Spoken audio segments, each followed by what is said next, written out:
እሺ አመሰግናለሁ። እንግዲህ በዛሬው ዕለት በአማራ ፋኖ ብሔራዊ ኃይል በጎጃም ቀጠና አንደኛ ክፍለ ጦር የኮሎኔል ታደሰ ሙርነ ብርጌድ የሻለቃ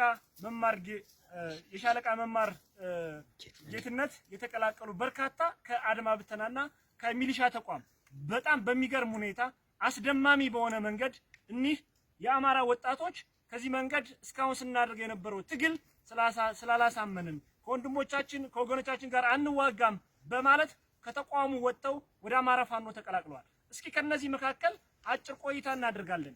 ወንድሜ እስኪ ስምህን እና ሻለቃውን ያለውን አስተዋውቅና አጭር ውይይት እናደርጋለን። ስሜ ምክትል አስር አለቃ በላይነህ ደጉ እባላለሁ። ከ7ኛ እዝ ከ101ኛ ኮር 12ኛ ክፍለ ጦር መከላከያ ነበርኩ እና ከዚህ በፊት ስታገል ነበር እንደ አጠቃላይ ሀገር መስሎ ነበር። አሁን ግን ከዛ ከመጣው ሳይው እዚህ ጋር በመራዊ ከተማ የሚሰራው ስራ በቃ ለራሱ አመራር የተባለው ለራሱ ገንዘብ ስብሰባና አማራ ምንም ለሀገር እንደማያስብ ለራሱ ሆዳም እንደሆነ ነው እየተወራ ያለ። ስለዚህ አንድ ግለሰብ እዛ ጋር ስልክን ማውራት አይችልም። እዛ ተቋም ሆኖ ሲያወራ ከባንዳ ጋር ነው የምታወራ እዛ ከእንትን ጋር እየተባለ እየተሸማቀቀ ሲታሰር አንድ ወር እዛ የተቀመጠ አካል 3 ሳምንት እየታሰረ ነው ያለ ማለት ነው። እና ይሁላ እዛ ጋር በጣም መጥፎ ስራ ነው ያለ። የሚሰራውን ሰው ሴት ወንድ አይሉም ራሱ ማለት ነው። ይሰክራሉ፣ ይጠጣሉ። ሚኒሻ የተባለውም ከዛ ጋር ሰላም አስከባሪ የተባለው በቃ የራሱን እንትን ነው ማለት ነው። እዛ እነሱን እየሰማ እዛ ጋር ያለው አመራር አንድ ሲተኮስ ግን ሻንጣ ይዞ አስፋልት ላይ ወጥቶ ወደ ባህር ዳር የሚመራ ማለት ነው። እዛ ጋር ያለ ምንም ትጥቅ ራሱ የላቸውም ማለት ነው። ግን ከገበሬው ማሰባሰብ ነው ማለት ነው። ይሄ አብራራው ምናምን እያመጡ ነው እንጂ ከዛ ጋር ምንም ተግባር እየተሰራ አይደለም ማለት ነው። እና እዚህ ጋር ግን እኔ ሲያስጠላኝ ነው ወደዚህ የተቀላቀሉት። ስቀላቀል በክብሩ የተቀበሉኝ ልብስ ከፈለኩ ጫማ ከፈለኩ በክብር ማለት ነው። እዛ ጋር ሲወራ ግና ጠፍታችሁ ከሄዳችሁ መሳሪያ ተቀብለው እንደገና ይገሏችኋል፣ ይገርፏችኋል ነው ይባል። እኔ እንደያዝኩ ነው መሳሪያ ይዤ እንደመጣሁት አሁንም ያለሁት ማለት ነው። ስለዚህ እዛ ያሉት ጓዶች ደግሞ እኛን እንዲመስሉ እኛ ማበረታታትና መሳብ አለብን ማለት ነው። እሺ አመሰግናለሁ። እስኪ ሌላኛው ጓድ ደግሞ እንደዚህ ስምህን አስተዋውቅና እስኪ የነበረው ሁኔታ ምን ይመስል ነበር? እዛ ተቋም ላይ ያላችሁ እንደው ስለ አማራ የሚባለው ነገር ምንድነው? ምን እየተባላችሁ ነው? ወደዛ ተቋም ውስጥ ያላችሁ ምንድን ነበር ስለ ፋኖ የሚባለው የሚነገረው ነገር? በተለይ እንግዲህ እኛ በርካቶቹ እዚህ ያላችሁት እንግዲህ አማራ ስለሆናችሁ እንደው ስለ አማራ የሚባለው እዛ ላለው ጦር ምንድነው እየተባለ የሚሰበከው ወይም የሚነገረው ነገርና አሁን ላይ ያየው ነገር ምን ይመስላል የሚለው እስኪ አጭር ቆይታ ደግሞ ካንተ ጋር እናድርግ። እሺ ያው ከዛ የነበረው ያው ያ በፊት መስሎን ነበር ዳኛቸው ልመለስ ይባላል። ግን ያው እዚህ ስንገባ ወደዛ እውነት መስሎን ነበር የገባን። እዛም ስንገባ ደግሞ ያለው ነገር የአማራ ማራከስ እና ወይም ማጠጣል እንጂ የሆነ የነሱ እንትን በቃ አለ ራሱን የቻለ ራሳቸው እንትን ነው እንጂ ለትግል ምናምን አይደለም። እዛ ያለው ነገር እንደገባንም ምንም ነገር የለም። አማራን ይኸው ዝም ብሎ ባለው ነገር ትንሽ እንደዛ ለብለብ ያደርጋል። በቃ ትገባለህ ቡሽ ይዘህ ታገለግላለህ እንጂ መሳሪያ የሚባልም የለም። ያው እዚህ ገበሬ አንዳንድ ላይ ይለቃሉ ካመጡ ያው 5 አንድ ተሰጥቶ ያችን ሰው ማራረቀው ያው ለኛም አልሰጥንም። ያው ባለው ነገር ራሳችን እንትን ብለን ወደ አማራ ፋኖ ለመከላከል ወደዚህ ስንመጣ መጀመሪያ ገሏቸዋል ምናምን ነበር የምንባለው። ገሏቸዋል፣ ያርዷቸዋል፣ አሁን ብትሄዱ አንጠለጥሏቸዋል። እንኳን እናንተን ሴት ነው ነበር የሚሉን የነበረ። ግን ውሸት ነው፣ ምንም ፖለቲካ ነው። መጣን በክብር ተቀብለው በክብር እንኳን ሊገሉን እንትን ሊሉት ራሱን የቻለ ፕሮግራም ተዘጋጅቶልን ነው ወደ እነሱ ስንቀላቀል ልብስም ጫማም ሆነ ሁሉ ነገር የተደረገው። እንደዚህ ነበር እነሱ ሊሆን ነበር። እሺ ከልብ አመሰግናለሁ። ሁለቱ እንግዲህ ከአድማ ብተና ተቋም የመጡ ናቸው። እስኪ እንግዲህ ደግሞ ከሚሊሻ ተቋም ደግሞ አብረው ወደዚህ እንግዲህ በርካቶቹ አሉ ከኋላ። እስኪ እንግዲህ አጠር ያለ ደግሞ እስኪ ከሚሊሻ ተቋም እንዴት እንደነበረ ሚሊሾች እንዴት እንደሚወስዷችሁ እዛ ከመጣችሁ በኋላ ከተቀላቀላችሁ በኋላስ ምን አይነት ስራዎች ነበር የሚሰጧችሁ? ምንስ ነው እያሉ ለእናንተ የሚሰብኳችሁ ወይስ የሚያስተምሩት የሚለውን ነገር እስኪ ራስህን ስምህን አስተዋውቅና አጭር ቆይታ ደግሞ ካንተ ጋር እናድርግ ወንድም ማለት ነው። እሺ ስሜ ፈንታውን ደጉ እባላለሁ።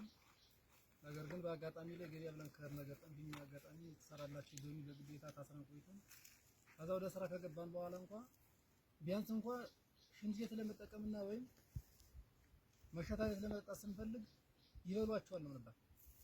እንኳን ሌላ ቦታ ዘለሉ ለመድና እንትን ለማለት አማራ ቡዳ ነው ባንዳ ነው እዚህ ያለ አሸባሪ ቡድን ፋኖ ምን ፋይልም አሸባሪ ቡድን ይበላል ያንጠለጥላል እየተባለ ሴት ማይምር ነፍሰ ጡር እንደዚህ የሚያደርግ እየተባለ ማሸመቀቅና በጣም በርካታ ጫና ችግር የነበረው ወጣቱ ወዛው ላይ ያለው እንኳን ሰላም አስከባሪና አድማ በትን በቅጡ አመኔታ አይወስድበት መሳሪያ አይሰጠውም በቅጡ ዘርፎ ይወጣል ስለሚባል ብዙ ጫናና በደል ነው የነበረበት።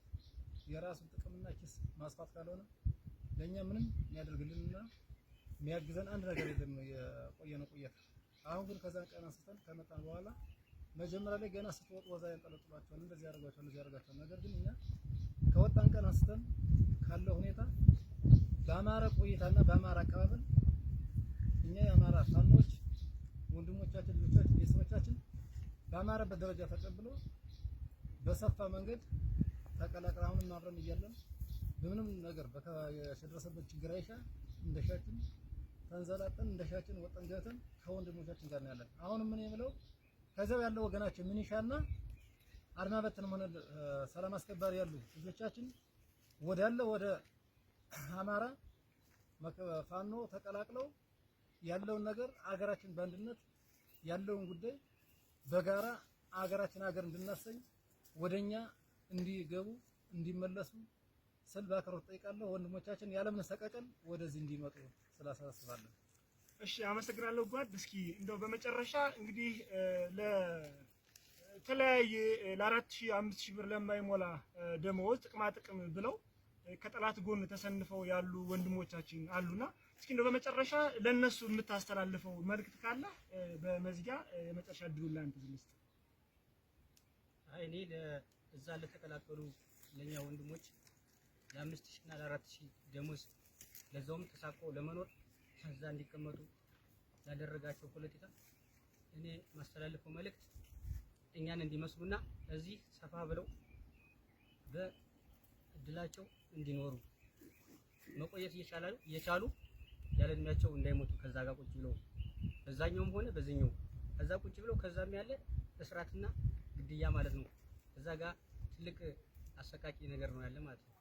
እና ልጆች እዛ ጋር ያሉት ወደዚህ ተቀላቅለው ሰፋ ብለው ቢኖሩ ከቻሉ እዚህ መታገል ካልቻሉ ደግሞ ስራቸውን ሰርተው እንዲበሉ ከቤተሰቦቻቸው ጋር ሆነው ይህን መልእክት ነው የማስተላልፈው።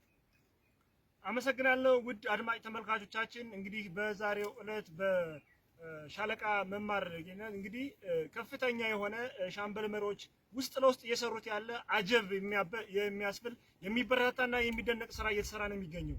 እንግዲህ በዛሬው ዕለት ይህን ያክል የምትመለከቱት ከአድማ ብተናና ከሚሊሻ ተቋም የነበሩትን በመነጋገር ከወንድሞቻችን ጋር ካፈሙዝ በተለየ መንገድ የማስከዳት አባሎቻችን ወደዚህ የማምጣት ስራ መስራት አለብን በማለት በሰፊው ስራዎችን እየሰሩ ይገኛሉ።